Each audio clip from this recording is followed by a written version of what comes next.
winter is coming.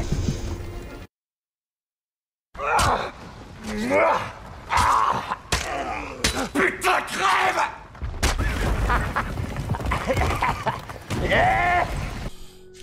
Eh bien salut à tous et bienvenue sur la chaîne de Sam Movie Show, et aujourd'hui on va faire le débrief de cet épisode 5 de la saison 8 de Game of Thrones.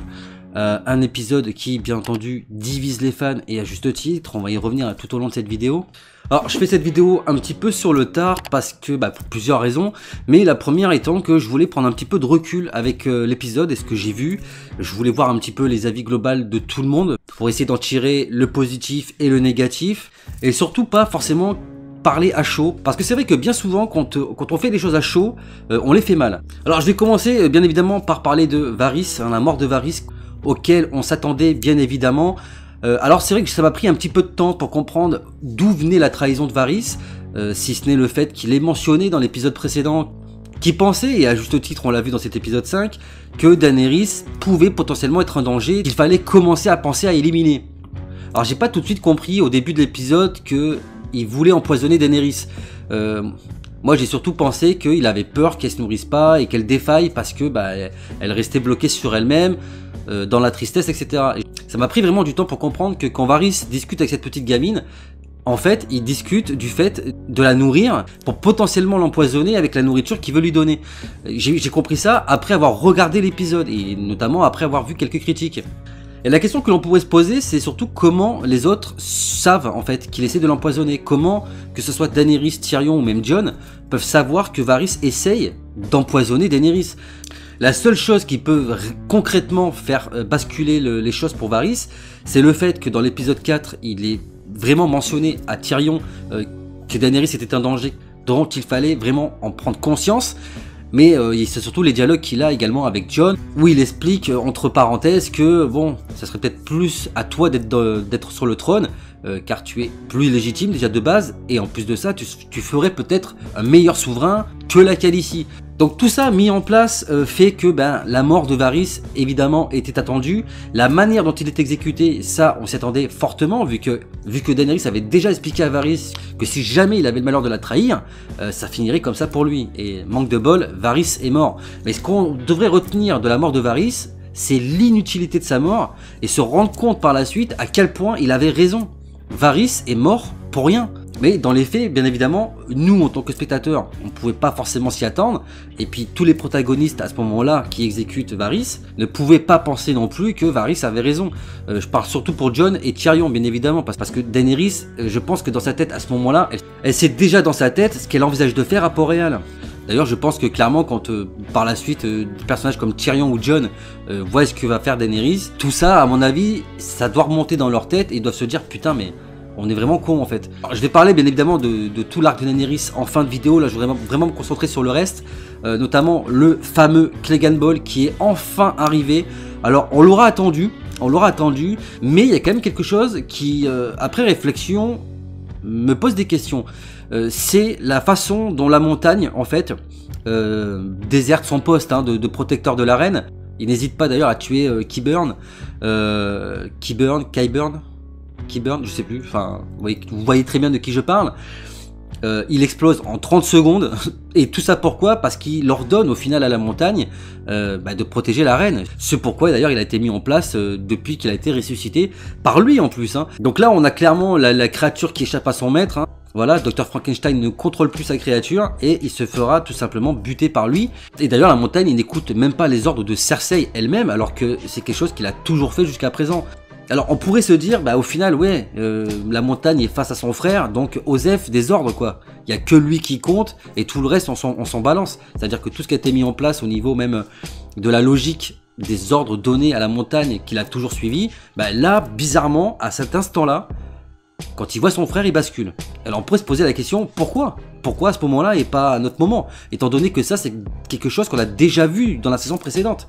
Souvenez-vous quand le limier, Jon et toute son équipe d'Avengers se rendent à Port-Réal pour montrer à Cersei la bestiole qu'ils ont capturée, enfin le marcheur blanc plus exactement, et pour leur montrer au final, au grand jour, à tout le monde, la menace que peut représenter les marcheurs blancs et le roi de la nuit, et l'importance qu'il y a au final de stopper les guerres et de s'allier parce que le vrai danger au final c'est ça et pas autre chose, on a cette confrontation au final entre le limier et la montagne.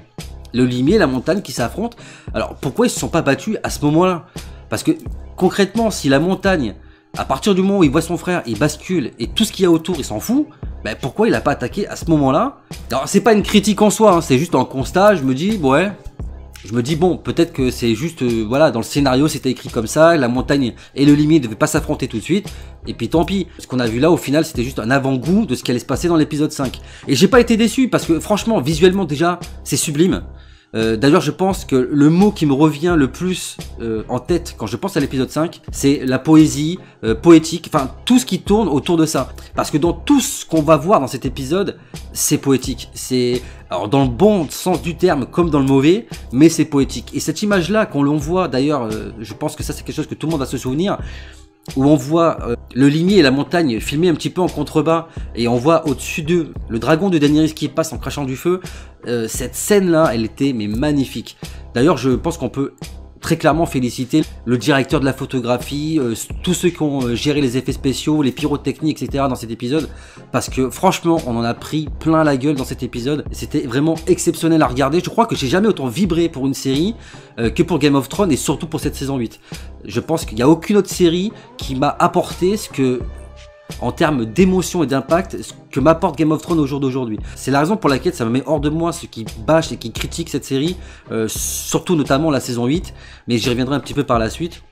Donc on a ce combat entre la montagne et le limier tant attendu, un combat qui a l'air perdu d'avance pour le limier, tant on voit l'indestructibilité de la montagne. Ce mec, il est immortel. Je pense que franchement, s'il y avait une alliance entre le sud et le nord, t'aurais mis la montagne face à toute l'armée des marcheurs blancs, le mec défonçait tout le monde. Clairement. Je pense même que tu mets la montagne face au roi de la nuit, il le bousille en 30 secondes. Clairement. Après, pour moi, j'ai toujours pensé que le limier pouvait faire face à son frère, mais ne pouvait en aucun cas gagner ce combat. Et la raison, elle est évidente, c'est que le limier n'a déjà pas pu résister aux assauts de Brienne. Est-ce que, quand on se pose 30 secondes, on peut imaginer simplement 2 minutes que Brienne aurait pu vaincre la montagne? Honnêtement, je pense pas. On le voit clairement dans cette bataille-là entre les deux frères, c'est la puissance, mais destructrice et inarrêtable de la montagne. Personne ne pouvait concrètement parlant, à part peut-être le dragon de Daenerys, tuer la montagne. Rien ni personne. Et ce moment où le limier enlève le casque à la montagne et on voit sa tête, mais c'était immonde. Bon, ça je pense clairement que c'est du fan service, bien évidemment, parce que s'il y a bien une question que tous les fans se posent sur la montagne depuis qu'il est revenu à la vie, c'est quelle tronche il y a derrière ce casque. On l'a jamais clairement vu, à part peut-être une fois dans la pénombre, quand Cersei envoie la montagne face à l'espèce de bonne sœur qu'il avait enfermé dans les cachots dans la saison 4 ou 5, je sais plus, où on le voit vite fait dans l'ombre, c'est très suggéré, on voit pas très bien son visage, mais déjà là, on sent un peu le malaise, tu sens que le bonhomme, tu vois, il est plus tout frais, tu vois, et là, quand le limier enlève son casque, tu vois le visage de la montagne, et il est juste dégueulasse, il est juste dégueulasse, c'est même encore pire, parce qu'à un moment donné, il enlève son plastron, il est torse nu en fait, et là tu vois même la balafre de l'épée que vient de lui transpercer son or. Oui, parce que quand je dis qu'il est indestructible, c'est même ça, je veux dire, on a à un moment donné une scène où le limier enfonce toute son épée en fait, il le transperce de part en part dans la poitrine de la montagne, et le mec il bronche pas quoi, il enlève, hop il dégage ça, allez on y va, on y retourne, ça lui fait ni chaud ni froid. Ou encore même, de manière plus violente, cette scène où le limier se fait choper par la montagne et plaqué contre le mur, et tu vois le limier qui lui met des coups de dague, mais à n'en plus finir, et le mec ne bouge pas quoi. Même lui, d'ailleurs c'est une scène qui m'a beaucoup fait rire, quand le limier, quand il met ses coups de couteau, il lui dit mais putain tu vas crever, et c'est vraiment ce qu'on pense en fait. Clairement, je pense que tout le monde qui a vu cette scène-là, de voir la rage du limier en train de poignarder son frère, et l'autre qui bronche pas, Osef, limite t'as l'impression c'est un moustique qui le pique, on s'est tous dit à un moment donné dans sa tête, putain mais tu vas crever ou quoi? Et d'ailleurs, il faudra le sacrifice ultime de Sandor face à son frère, qui va donc se jeter sur lui et le pousser dans le vide. Et quelle belle image, quelle belle conclusion pour ce personnage, pour ces deux personnages d'ailleurs, qui finissent là où tout a commencé entre eux. La haine entre le limier et la montagne vient du fait que la montagne, quand ils étaient gamins, a foutu la tête de son frère dans le feu, quoi. D'ailleurs, c'est ce qui lui vaudra cette cicatrice. Et Sandor a toujours eu peur du feu, une peur, d'ailleurs je crois que c'est la seule chose qui vraiment a fait peur aux limiers. Non, deux choses très clairement, c'est le feu et les marcheurs blancs, l'impuissance d'ailleurs de toute l'armée du Nord face aux marcheurs blancs. C'est les seules fois où on a vraiment vu le limier avoir peur de quelque chose. Et de le voir au final périr dans les flammes pour pouvoir tuer son frère et en finir avec tout ça, bah, c'était très poétique, visuellement c'était très beau et on dit adieu à un personnage qu'on adore. Vraiment, j'ai été très ému par cette scène, ça n'a pas été la seule dans l'épisode, mais bon Dieu, on aura attendu longtemps ce Click and Boil et le moins que l'on puisse dire c'est qu'on n'a pas été déçu. Alors deuxième chose que je vais évoquer, c'est bien entendu l'arc Cersei et Jaime. Cersei, clairement, elle est vraiment sûre d'elle. Dès le départ de l'épisode, elle est sûre d'elle. Et je voudrais revenir sur une question que tout le monde se pose, à savoir le dragon de Daenerys. Il y a plein de personnes qui disent, au final, que la folie de Daenerys dans cet épisode-là aurait pu être compréhensible si son dragon était mort à ce moment-là et pas dans l'épisode précédent. Et bien moi je suis pas d'accord, parce que le fait, au final, et la raison qui ont poussé, à mon avis, les showrunners à écrire la mort du dragon de Daenerys dans l'épisode précédent, c'est pour faire comprendre au final pourquoi Cersei dans cet épisode-là est sûre d'elle. En aucun cas, elle pense qu'elle va perdre au tout début de l'épisode en tout cas, bien avant que Drogon fasse le massacre que l'on a vu. Mais ça s'explique pour plusieurs raisons. La première, c'est qu'Euron, dans l'épisode précédent, il a bousillé un dragon, donc elle se dit au final, il lui reste un seul dragon, moi j'ai des arbalètes tout autour de la ville. Si un mec avec une arbalète a su être capable de défoncer le dragon dans l'épisode précédent, Daenerys elle peut venir avec son dragon quand elle veut, il y aura de toute façon à un moment donné au moins une flèche, et d'ailleurs elle le dit, il suffit juste d'une flèche et c'est terminé. Bien qu'elle sache au final la violence que représente le dragon et la menace potentielle qu'il représente, elle ne le craint pas. Elle ne le craint pas parce que Euron, encore une fois, a déjà bousillé un de ses dragons. Elle sait d'ailleurs que Daenerys a également perdu un de ses dragons lors de sa première confrontation avec le roi de la nuit. Donc au final c'est quelque chose qui l'inquiète, mais pas plus que ça, parce qu'au final elle se dit, il n'y a aucune raison à ce moment-là que aucun de mes hommes ne soit capable de mettre un terme au dragon de Daenerys, en sachant bien évidemment que si le dragon de Daenerys meurt à ce moment-là dans l'épisode, Daenerys ne peut plus gagner, car concrètement les troupes de Cersei sont largement favorites et beaucoup plus nombreuses que les troupes du Nord et celles de Daenerys réunies. Et d'ailleurs on va très vite le comprendre par la suite quand je vais parler de Daenerys, vous verrez bien. Elle a également sa compagnie dorée de 20 000 hommes. D'ailleurs, même lui, sur son cheval, c'est Strickland, il s'appelle. Il est sûr de lui, mais à un point que c'en est presque parodique comment il meurt au final. Parce que bon, la compagnie dorée, elle a servi à rien. Ça sera pas la première fois où on voit ça dans un épisode, hein, bien évidemment. Je pourrais évoquer Oceanside dans Walking Dead qui a été là, mais qui ne sert à rien. Les Highwaymen qui arrivent dans la série et puis l'épisode d'après il meurt. On a vu ça plein de fois dans toutes les séries, dans tous les films, donc je vais pas m'attarder là-dessus. D'ailleurs je comprends maintenant pourquoi ça servait à rien, ne serait-ce que par rapport au budget de foutre des éléphants avec la compagnie dorée, parce que le résultat aurait été le même, clairement. Et tu peux mettre des éléphants, des mammouths, des ours face au feu du dragon, voilà, le résultat aurait été identique. Et tout ça pour dire au final que Cersei, oui, elle a aucune raison à ce moment-là de penser qu'elle va perdre. Aucune. Et le seul moment où elle sait qu'elle va perdre, c'est face à la destruction de Port-Réal, face à la puissance inarrêtable de Daenerys, et elle sait qu'elle va tout perdre. Et Jaime de son côté, parce que je voudrais quand même reparler de Jaime avant d'en finir, avant de boucler la boucle Cersei et Jaime, Jaime c'est pareil, c'est vrai que on pourrait ne pas comprendre pourquoi en fait ce retournement de situation. Pourquoi avoir mis tout ça en place avec Brienne, tout ça pour le voir repartir voir Cersei dans l'épisode d'après, pourquoi il restait pas avec Brienne, pourquoi les choix qu'il fait dans un épisode vont à l'opposé des choix qu'il fait dans l'épisode d'après sans que c'est vraiment de logique au final. Bon, la logique voudrait que quand on analyse le personnage de Jaime et qu'on analyse ce qui se passe entre lui et Cersei, depuis le début de la série ça a toujours été comme ça. Cersei a toujours fait des choix mais ignoble, elle a toujours fait des actes ignobles aussi, qui sont difficilement acceptables ou pardonnables. Pourtant, son frère, il a toujours été là pour elle. Toujours. Donc, ça me paraît pas si incohérent que ça, que on boucle la boucle Jaime-Cersei, en les rendant tous les deux ensemble. Surtout que, au final, quand on voit l'épisode, comment il est construit à ce moment-là, le fait que Jaime ait buté Cersei, ça n'a presque aucun sens, ni aucun but. Mis à part peut-être, à la limite, le fait que Daenerys avait fait capturer Jaime pour possible traîtrise. Peut-être qu'en lui montrant qu'il tue sa sœur, bon, il il aurait gagné sa confiance et peut-être que ça aurait peut-être pu lui accorder une place au pouvoir avec Tyrion ou même Vergris pour diriger les 7 royaumes par la suite. Mais voilà, je veux dire, ça n'aurait pas eu de sens dans la mesure où Jaime il aime sa sœur, il a toujours aimé, et c'est pas parce que bon, d'un épisode à l'autre, oui c'est vrai qu'il est parti combattre les marcheurs blancs avec Jon et Daenerys, mais au final, s'il a fait ça, c'est peut-être juste parce qu'il voulait également que sa sœur vive, inconsciemment parlant. Il voulait peut-être pas que... Il se bat pour les vivants. Mais peut-être que quand il dit « je me bats pour les vivants », c'est peut-être pas ceux auxquels on pense. Quand il dit les vivants, il parle peut-être surtout de sa sœur, de l'enfant à venir, et peut-être même d'une manière plus globale, de sa famille, dont Tyrion fait partie. C'est un personnage qui a toujours été ambigu au final, Jaime. Alors c'est vrai, je suis d'accord que Cersei avait fait sous-entendre que la montagne pouvait le tuer sous un claquement de doigts parce que personne lui tourne le dos, personne ne l'abandonne. Tout comme elle le fait d'ailleurs par la suite en demandant à Bronn d'exécuter son frère, enfin ses 2 frères, Jaime et Tyrion, chose qui bien évidemment n'arrivera pas. Alors c'est vrai que quand on voit ça, on pourrait se dire mais Jaime t'es con, elle a voulu te buter à 2 reprises et tu retournes vers elle.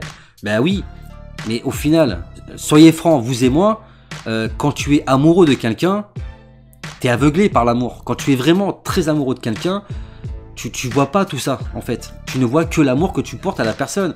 C'est la raison pour laquelle, bon là je vais parler de choses qui sont très très graves bien évidemment, mais que ce soit les femmes voilà, qui sont malmenées par leur conjoint par exemple, on se pose souvent la question de pourquoi elles partent pas. C'est l'amour au final. L'amour rend con, je suis désolé, mais je l'ai vécu moi-même, vous l'avez vécu aussi, vous le vivrez peut-être un jour. L'amour ça rend débile. Voilà, des fois, tu es tellement aveuglé par l'amour que tu portes à quelqu'un que tu fais de la merde. Et c'est tout.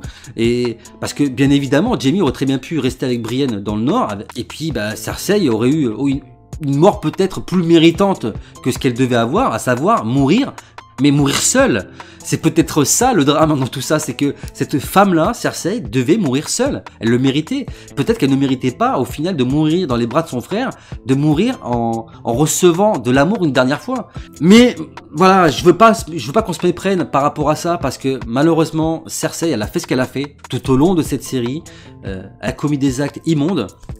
Dont le dernier en date, la femme d'Oberyn notamment, avec sa fille, qui finissent dans les cellules. D'ailleurs, on ne les reverra plus, ces 2 personnages-là, et ça c'est quelque chose qui, moi, fait partie des choses que je trouve dommage. Je pense qu'il y avait quelque chose à faire avec ça. Bien évidemment, je pense que si ça n'a pas été possible, c'est le fait que cette saison devait être rushée, parce que il y a que 6 épisodes, donc on pouvait pas tout mettre en place. Mais au final, tout ça pour dire que Cersei, malgré tout ce qu'elle a fait, j'ai pas pu m'empêcher d'être triste pour elle à ce moment-là. Je saurais pas vous expliquer pourquoi. C'est un petit peu paradoxalement parlant la même chose que l'on ressent avec Negan dans Walking Dead au final. Le mec a fait les pires atrocités ou a fait faire à ses hommes les pires atrocités, et pourtant tu as de l'empathie envers ce personnage. Tu n'as pas envie à la fin, quand Rick lui tranche la gorge, t'as pas envie qu'il meure. Quand il est dans sa cellule et qu'il explique à Maggie en pleurant qu'au final il veut mourir parce qu'il veut rejoindre sa femme, tu as de l'empathie pour ce personnage, tu es triste pour lui, tu pleures pour lui, parce que tu te rends compte qu'au final, malgré tout ça, il est humain. Et quelque part, avec Cersei, c'est aussi ce qu'on ressent. Elle est humaine au final. Et puis tu ne peux pas t'empêcher de penser qu'en plus de tout ça, elle est enceinte. Et que l'enfant à naître, lui, il y pour rien dans tout ça. Il a rien demandé. Il est innocent. Et la mort de Cersei dans les bras de Jaime, ça ce côté, je l'ai évoqué notamment avec des abonnés qui se reconnaîtront d'ailleurs dans ce que je vais dire, mais c'est très shakespearien au final. C'est une fin, comme je l'appelle, à la Roméo et Juliette, sauf que à la place du poison, c'est des parpaings quoi, tout simplement. Et quelle triste fin de mourir comme ça, écrasé. Alors certains diront oui, non, moi je suis pas d'accord, Cersei elle méritait de souffrir, elle méritait de mourir dans un cachot, oublié de tous, ou torturée, j'en ai vu des vertes et des pas mûres. En fait, je crois que juste à ce moment-là, mettez-vous juste à la place de Cersei 30 secondes. Tu sais que tu vas mourir, tu te vois mourir. Je crois qu'il n'y a rien de pire dans la mort que de voir sa mort arriver au final. De savoir que tu perds tout, que tu as un enfant dans le ventre, que tu es totalement dévasté, tu es désespéré, et en plus, tu te rends compte que tu es dans une salle où tu ne peux pas t'échapper. Et que la seule issue pour toi, c'est la mort. Et puis, tu meurs écrasé par des tonnes de gravats. bah je pense que c'est largement suffisant hein, au final. Hein. Voilà, elle est morte et puis c'est tout. Au moins, bah elle a payé sa dette, j'ai envie de dire. Elle a payé sa dette, c'est tout. Mais au fond de moi, j'aurais vraiment voulu que ces deux personnages-là, c'est con ce que je vais dire, mais je sais pas si les gens vont comprendre, mais j'aurais voulu que Jaime et Cersei peut-être tombent sur Tyrion à ce moment-là, qui les aide à s'échapper. On les aurait vus partir dans une barque au loin, et puis ben voilà, ils ne seront peut-être plus jamais revus, mais j'aurais préféré peut-être quelque part une fin comme ça, que Jaime qui la tue, ou que n'importe qui d'autre la tue d'ailleurs, ou qu'ils finissent par mourir dans un éboulement en fait. Car au final, tout le monde dit oui, au final c'est des pierres qui ont tué... les pierres ont tué plus de personnages au final que le roi de la nuit. Bah non. Parce qu'encore une fois, c'est Daenerys qui tue tout le monde, quand vous réfléchissez bien. Si le plafond s'écroule sur Jaime et Cersei à ce moment-là, la seule raison, c'est parce que bah, t'as Daenerys au-dessus d'eux avec le dragon qui est en train de tout péter. Le responsable de la mort de Cersei et de Jaime, bah, c'est Daenerys et personne d'autre. Alors dites-moi dans l'espace commentaire d'ailleurs vos avis par rapport à ça. Est-ce que vous aurez également voulu une fin un peu plus... heureuse pour Jaime et Cersei? Est-ce que vous aussi vous auriez aimé voir Tyrion les aider à partir dans une barque et puis bah, les voir partir au loin? Ça aurait pu d'ailleurs également être très poétique. Alors bon, je vais me concentrer bien évidemment sur Daenerys. Je crois que c'est le moment de parler du noyau dur de cet épisode, la folie de Daenerys.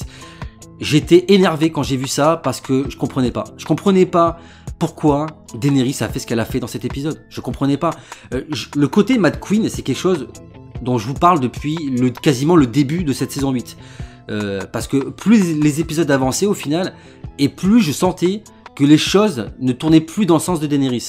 Que ce soit les propos de Sansa, tout ce qui se passe après la bataille de Winterfell, où tu vois tous les gens encenser Jon comme si limite c'est lui qui avait tout fait, et que limite Daenerys elle a un petit peu mis de côté. Le fait qu'on voit de plus en plus de personnages se poser des questions sur Daenerys, dans la mesure où en plus de tout ça, ils apprennent plus ou moins tous ensemble que Jon est l'héritier légitime du trône, de par ses origines, tu sens au final que le trône échappe petit à petit à Daenerys. Il aurait pu se passer plein de choses. Quand tu saupoudres tout ça par la mort de Jorah Mormont, par la mort de pas mal de Dothraki, par la mort de son dragon, la mort de Missandei, et en plus Jon qui petit à petit repousse, on va dire entre guillemets, les avances de Daenerys, sous couvert de trahison, notamment de la part de Varys, et de Tyrion qui commence petit à petit à se poser des questions, au final tu peux comprendre que le côté Mad Queen, quand tu réfléchis bien à tout ça, il est logique, et ça ne pouvait pas se passer autrement. La raison, moi, qui m'a surtout beaucoup déçu par rapport à Daenerys, c'est pourquoi le faire maintenant? Pourquoi le faire alors que les hommes se sont rendus? Pourquoi le faire alors qu'il y a des femmes et des enfants? Au final, on peut dire tout ce qu'on veut, mais le fait qu'elle brûle à ce moment-là des femmes et des enfants, qu'elle brûle des innocents, elle est perdue. Ce qu'elle a fait là est inacceptable. Je vais rejoindre Valou par rapport à ça. Ce qu'elle a fait là, c'est indéfendable. Personne ne peut la défendre. Enfin, quand je dis personne, j'entends bien évidemment que ce soit les gens du Nord avec Sansa, Arya et peut-être même Bran, parce qu'à un moment donné, ils vont bien être au courant de ce qui s'est passé, mais également de la part de ses plus loyaux serviteurs que sont Davos, Jon, Tyrion, et pas du tout de son armée. D'ailleurs, on le voit dans le trailer de l'épisode prochain, que ce soit d'ailleurs Vergris qui a d'ailleurs montré dans tout l'épisode qu'il était à fond avec sa reine, que ça le dérangeait pas plus d'aller buter des êtres humains qui s'étaient rendus, et hommes, femmes, enfants, vieillards. Les Dothraki, j'en parle même pas, parce qu'à part dire ya, ils savent pas dire grand chose, les mecs. Moi, ce qui m'a profondément dérangé dans cet épisode, c'est que quand on analyse le personnage de Daenerys depuis le début de la série, tout ce qu'elle a fait dans cet épisode-là, c'est l'inverse exact de tout ce qu'elle nous a montré depuis le début. À savoir qu'elle se battait pour les faibles, qu'elle se battait pour les opprimés, qu'elle se battait pour libérer des esclaves, qu'elle se battait pour sortir les femmes des viols, etc. Elle était très contre ça d'ailleurs. Quand les Dothraki assiègent le village, notamment de la sorcière qui va d'ailleurs causer la mort du Khal Drogo par la suite, elle refuse que les soldats violent les femmes. Elle a toujours été très proche des enfants. Rappelez-vous de cette cité qu'elle libère des esclaves, où tout le monde l'appelle mère. Il y a des femmes, il y a des enfants, etc.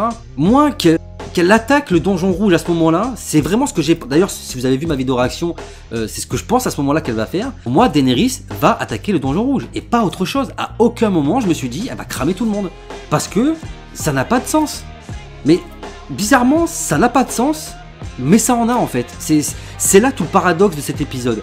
C'est que c'est pas logique qu'au moment où les gens se rendent, et je vais expliquer ça par la suite, qu'au moment où les gens se rendent et qu'au final elle a en face d'elle des innocents, un peuple qui au final n'a pas le choix que de vivre sous le joug du roi ou de la reine qui est mis en place à ce moment-là, que ces souverains d'ailleurs soient bons ou mauvais, eux ils sont juste là, ils vivent quoi, hein, et ils subissent tout autant d'ailleurs la tyrannie de leur souverain que le reste du peuple. Donc au final, c'est pas cohérent, enfin je veux dire c'est pas logique. Daenerys ça devrait se dire, eux ils ont rien fait. Alors oui certes il y a tout ce côté, ici les gens personne ne m'aime, donc puisque personne ne m'aime, ça sera le règne de la terreur. Ouais, mais encore une fois, l'amour, la confiance, ça se gagne. C'est pas des choses qui sont innées. C'est pas quelque chose que l'on te doit parce que tu as des prétentions au trône, parce que tu as une certaine légitimité, que tu n'as pas vraisemblablement vu que Jon est plus légitime que toi. D'ailleurs, je pense que c'est surtout ça qui l'a fait péter un câble dans sa tête. Mais j'ai envie de dire que si c'est l'amour du peuple qu'elle voulait, c'était pas en cramant tout le monde qu'elle allait avoir ce qu'elle voulait. Parce qu'au final, le fait que justement les gens se rendent et qu'elle ne les attaque pas et qu'elle aille détruire Cersei et qu'au final elle libère ce peuple opprimé par la tyrannie de Cersei, ça aurait peut-être juste suffi à donner au final à Daenerys l'amour qu'elle réclamait. Et puis pour tous les autres, notamment Varys et consorts, qui commencent à se poser des questions sur la légitimité de Daenerys et sur le fait qu'elle puisse être une méchante reine, bah, tout ça aurait été annihilé. Et tout le monde aurait dit, bah non c'est bon, c'est la reine qu'il nous faut, et basta. Mais je pense qu'au final, si on a eu tout ça dans cet épisode, c'est parce que justement, tout ça, bah c'était trop facile. C'était trop facile. Clairement, Daenerys qui pète tout le monde, et au final, la logique de ces soldats qui se rendent, bah, ça pouvait pas se passer autrement de toute façon. Quand tu vois la puissance destructrice de Daenerys sur son dragon, les gens ne pouvaient pas faire autrement que de se rendre. Et au final c'était trop facile. Donc il fallait que Daenerys finisse en Mad Queen et brûle tout le monde. Ça pouvait pas se passer autrement. Et après vous avoir expliqué pourquoi je trouvais ça pas logique, par rapport à la construction même du personnage, j'ai envie de vous dire que parallèlement c'est logique. Parce que je suis en train de regarder d'ailleurs toute la série complète, j'en suis à la saison 6 maintenant. Et Daenerys a déjà fait des choix comme ça. Daenerys a déjà fait preuve de cruauté par le passé. Notamment quand elle brûle la famille de Sam. Tout ça parce qu'il voulait pas se mettre à genoux devant elle. Elle aurait très bien pu à ce moment-là juste les arrêter, les faire emprisonner. Pourquoi les cramer? C'est super violent en fait ce qu'elle a fait à ce moment-là. Je vous rappelle également dans la saison 4 ou 5 où elle est dans cette cité où il y a tous ces esclaves. Je sais pas si vous allez vous remémorer cette scène où il y a un homme qui va tuer un prisonnier qu'elle avait fait parce que cet homme-là voulait s'attaquer à elle et voulait la tuer. Le mec a voulu la défendre. Que va faire Daenerys par la suite? Elle va mettre ce mec-là devant tout le monde. Elle va dire à la foule qui est présente devant elle, bon, cet homme-là a tué un homme que j'avais fait prisonnier. La sentence, c'est la mort. Et là, tu as tout le peuple autour d'elle qui lui dit, grâce et pitié de cet homme, c'est notre frère, ne le tue pas. Et qu'est-ce qu'elle va faire? La réponse est toute faite, hein. Elle va donner l'ordre à Daario Naharis de le buter. Et là, tu vois tout le peuple qui se retourne contre elle, qui se met à siffler, qui commence à attaquer tout le monde. Et ça devient le bordel, ça devient le chaos. Et il y a plein de moments comme ça, je veux dire, le moment où Khal Drogo exécute son frère en lui versant une marmite de métal en fusion sur le crâne.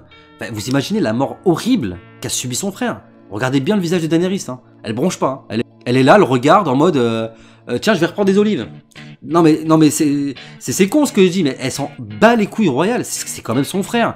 Je veux dire, je sais pas, même moi si je m'embrouille vénère avec un de mes frères, en aucun cas je laisserai un connard venir cramer mon frère comme ça, tu vois. Et peu importe ce qu'il m'a fait. C'est-à-dire qu'il n'y a même pas une larme qui coule, même pas une émotion, rien.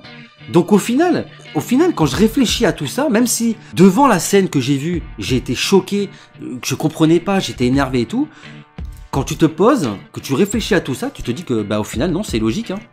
C'est pas plus dégueulasse au final d'avoir cramé des femmes et des enfants à ce moment-là que la femme d'Oberyn qui va empoisonner Myrcella alors qu'elle était innocente, hein. Tout ça pourquoi au final? Pour se venger des morts que la montagne avait subies sous les ordres des Lannister, certes, mais les enfants n'y étaient pour rien. C'est pas plus choquant que de faire mourir, de brûler vive sur un bûcher une gamine parce que ton armée crève de faim et que tu veux faire un sacrifice à des dieux qui potentiellement n'existe d'ailleurs même pas, enfin, tu vois, que de décapiter un soldat de la garde de nuit, prétexte il a voulu sauver sa vie, quoi. Enfin, toute la série, en fait, quand on analyse pas mal les morts qu'ils ont eu dans cet épisode-là, il y a souvent eu des morts d'innocents, des gens qui avaient rien demandé à personne, et pourtant ça n'a pas choqué plus que ça les gens, ça n'a pas fait révolter plus que ça les gens.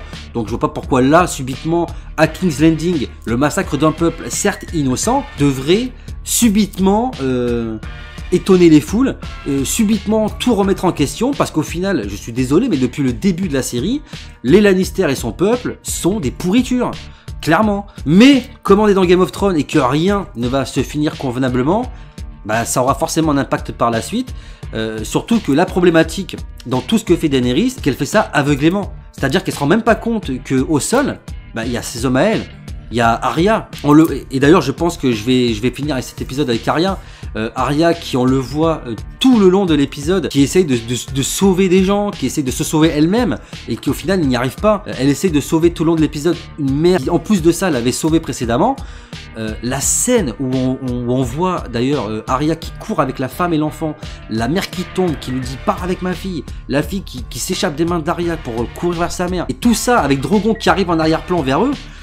Putain, c'était intense, c'était très hollywoodien bien évidemment, mais c'était vraiment intense. Et au moment où les flammes percutent le sol et crament donc la femme et sa fille, on voit d'ailleurs Arya qui tombe et on voit des flammes tout autour d'elle. D'ailleurs, j'ai vraiment cru que Daenerys avait vraiment cramé Arya à ce moment-là. D'ailleurs, dans la vidéo réaction, je l'ai dit, je l'ai mentionné, si ça avait été le cas, putain, j'aurais vraiment pété un câble. Et au final, tout ça pour vous dire par rapport à Arya, dont j'étais très ému également de son dernier dialogue, bien évidemment, avec le limier, qui pour la première fois de sa vie va appeler Sandor et va le remercier. Cette façon même que Sandor a de lui prendre la tête comme ça, tu vois, comme si c'était sa fille. Enfin, c'était vraiment touchant et émouvant. D'ailleurs, par la suite, en regardant l'épisode, je ne vais pas vous mentir, j'ai versé une petite larme. Parce que cette scène était vraiment très émotionnellement impactante pour moi. Mais voilà, tout l'arc d'Arya, qui au final, au-delà de voir des gens mourir, des gens qui en plus elle a aidé, de voir des femmes et des enfants massacrés, elle a failli y perdre la vie. Et je pense que techniquement, à ce moment-là, elle ne peut plus cautionner Daenerys. Elle ne peut plus cautionner les choix de Daenerys. Le problème qui va se poser dans l'épisode 6, c'est que Daenerys, elle a encore son dragon, elle a les Dothraki avec elle, elle a les Immaculés et Vergris. Vergris, d'ailleurs, je voudrais quand même revenir là-dessus avant de finir la vidéo, c'est le regard. Quand il se retourne vers Jon, le regard de Vergris, à mon avis, ça présage rien de bon pour l'épisode 6. Je pense que si je devais faire une théorie, je vais en faire plusieurs avant de quitter la vidéo, mais les théories pour moi de cet épisode final de la semaine prochaine sera déjà qu'à mon avis, il va y avoir un combat ou du moins un clash entre Vergris et Jon. Ça, j'en suis mais persuadé. Le regard de Vergris à ce moment-là, quand il se retourne vers Jon, il est pas anodin, parce que à mon avis, il va fatalement d'aller dire à Daenerys que Jon a refusé d'obéir à son ordre, a refusé d'attaquer et en plus de ça, a retiré ses troupes de la bataille.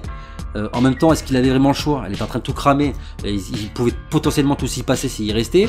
En ce qui concerne Daenerys, je ne sais pas si elle va finir sur le trône. La fin d'où sa mère, ça pourrait être au final qu'elle reste sur le trône et dans un règne de terreur, en ayant, non sans avoir buté 2 ou 3 personnages gênants comme Arya ou Jon par exemple, ou voire même Tyrion. Daenerys pourrait envisager de les tuer, parce que c'est des personnages, encore une fois, qui la gênent dans ce qu'elle veut faire. Arya qui tue Daenerys, je n'y crois pas, pour la simple et bonne raison que c'est bon, je pense que stop avec Arya. Arya elle est trop cheatée de toute façon depuis le début de la série. C'est elle qui tue le roi de la nuit. Elle tuerait en plus Daenerys. Non, ça serait trop gros. Puis comment elle arriverait à approcher Daenerys sans se faire cramer par Drogon ou se faire buter par Vergris? Il y a une dernière hypothèse, une théorie en tout cas par rapport à Arya, c'est qu'elle prendrait le visage peut-être de Vergris, en tout cas, pour pouvoir approcher Daenerys sans trop de risques. Mais ce qui sous-entendrait qu'il faudrait que Vergris meure, alors soit des mains de Jon, comme je l'ai évoqué précédemment, ou de celle d'Arya. Je vois vraiment mal Arya en venir à bout de Vergris, parce que c'est un combattant qui, à mon avis, est un cran au-dessus d'Arya. Mais par rapport à cette théorie de son visage, avec Arya qui prendrait le visage de Vergris pour s'approcher de Daenerys et la tuer, je trouverais ça complètement con, hein. Franchement, que encore une fois, je refuse que Arya, dans la même saison, bute à la fois le roi de la nuit et quasiment elle toute seule l'armée des marcheurs blancs, plus Daenerys, hein, les 2 gros méchants de la série. Non, je pense que même d'ailleurs personne ne veut voir ça, très clairement. Mais dans l'hypothèse où ça devrait se passer, je verrais bien Daenerys envoyer Vergris et quelques Immaculés pour arrêter Jon. Les Immaculés se feraient défoncer, il y aurait une bataille entre Jon et Vergris, bataille dans laquelle Vergris perdrait. Arya se servirait alors du masque de Vergris pour attaquer Daenerys, et à ce moment-là, ça pourrait être crédible. Mais j'ai envie de vous dire que j'ai pas envie de voir ça. Déjà, de base, j'ai pas envie de voir Daenerys mourir. C'est con à dire, mais j'ai pas envie de la voir mourir. Et autre chose par rapport à Arya, c'est que pour les raisons que je viens de vous évoquer, que je la vois pas du tout tuer cette Daenerys, c'est que Arya meurt au final dans l'épisode 6, quoi. En voulant attaquer Daenerys, elle se fasse buter, ce qui ferait complètement vriller Jon, et c'est à ce moment-là que Jon décide de tuer Daenerys, tout simplement. Parce que il n'est pas improbable que malgré le massacre qu'elle a fait, elle arrive à expliquer pourquoi elle a fait ça, et que les gens, d'accord ou pas, se disent bon, allez, soit, à la limite. Mais entre Tyrion qui a perdu son frère et sa sœur, et Jon qui en plus de ça perdrait Arya, là ça serait terminé. Et Jon ferait style, l'air de rien, ouais, ok, t'as raison. Oh mon dieu, derrière toi c'est affreux. Et là il la tue, tu vois. Bon, moi j'ai toujours évoqué la possibilité d'une fin à la X-Men 3. Pour ceux qui ont vu ce film, c'est quelque chose que j'ai déjà évoqué dans ma théorie sur la Mad Queen. Je vois bien au final Jon tuer Daenerys avec tout l'amour qu'il a pour elle, parce qu'elle devient incontrôlable et elle bascule complètement dans la folie, au même titre que Jean Grey qui devient Phoenix dans X-Men 3, qui devient une telle menace pour les hommes et pour le monde en général que Wolverine, qui est très amoureux d'elle, qui est fou amoureux d'elle d'ailleurs, n'a pas d'autre choix que de la tuer à contre-cœur, mais il doit la tuer. Et moi je vois bien une mort comme ça, Jon qui tue Daenerys comme ça. Alors après, bien évidemment, la théorie, ça serait à la fin, qu'est-ce qui se passe? Est-ce qu'au final quelqu'un va aller sur le trône? Est-ce que le trône sera détruit? Moi je vois bien Jon ou Daenerys finir par détruire le trône pour tout reconstruire sur des basses scènes. Et c'est là d'ailleurs la raison pour laquelle je trouve de la logique dans le choix de Daenerys de détruire Port-Réal et de tuer tout le monde. C'est tout simplement de tout raser pour tout reconstruire à zéro, pour repartir sur des basses scènes et solides, tout simplement. Avec à la fois une reine qui serait potentiellement aimée par certains et terrifiée par d'autres, tout simplement. Voilà, je vois pas du tout Sansa ou Bran sur le trône, ça serait vraiment abusé. Enfin franchement, je pense que personne ne veut voir ça. En tout cas, encore une fois, moi j'ai pas envie de voir ça. Pour moi, Sansa ou Bran sur le trône, ça n'a aucun sens. Jon sur le trône, la problématique de ça, c'est que c'est trop gros, c'est trop flagrant. C'est-à-dire que tout le monde s'attend au final que Jon ou Daenerys finissent sur le trône. Et peut-être que parce que tout le monde s'attend à ça, ça sera ni l'un ni l'autre sur le trône et quelqu'un d'autre à la place. Mais voilà, si tu mets pas Jon ou Daenerys sur le trône, qui tu mets? Et pour moi, la seule personne qui mériterait, après tout ça, d'être sur le trône, c'est Tyrion au final. Tyrion, le mal-aimé des Lannister, Tyrion, le mal-aimé de tout Port-Réal, qui finirait par au final obtenir ce qu'il a toujours mérité, à savoir le trône de fer, quitte à ce qu'il dirige, bien évidemment, avec Sansa. Je crois que la théorie finale que je vais faire, et je vais arrêter là-dessus, c'est que pour moi, Tyrion va se marier avec Sansa, va finir sur le trône. Sansa, au final, aura ce qu'elle a voulu, c'est-à-dire personne au-dessus d'elle pour diriger et lui dire ce qu'elle a à faire.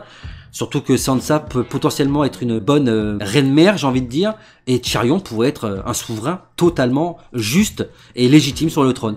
Donc voilà les amis, fin de cette vidéo. J'espère qu'elle vous aura plu, bien évidemment. Dans l'espace commentaire, dites-moi ce que vous avez pensé du Clegane Bowl. Qu'est-ce que vous avez pensé des morts de Jaime et Cersei? Est-ce que vos avis sont pareilles que les miennes ou est-ce qu'elles divergent? En tout cas, n'hésitez pas à dire ce que vous pensez dans les commentaires de la vidéo. Après tout, chacun est libre et a le droit d'avoir sa propre opinion des choses.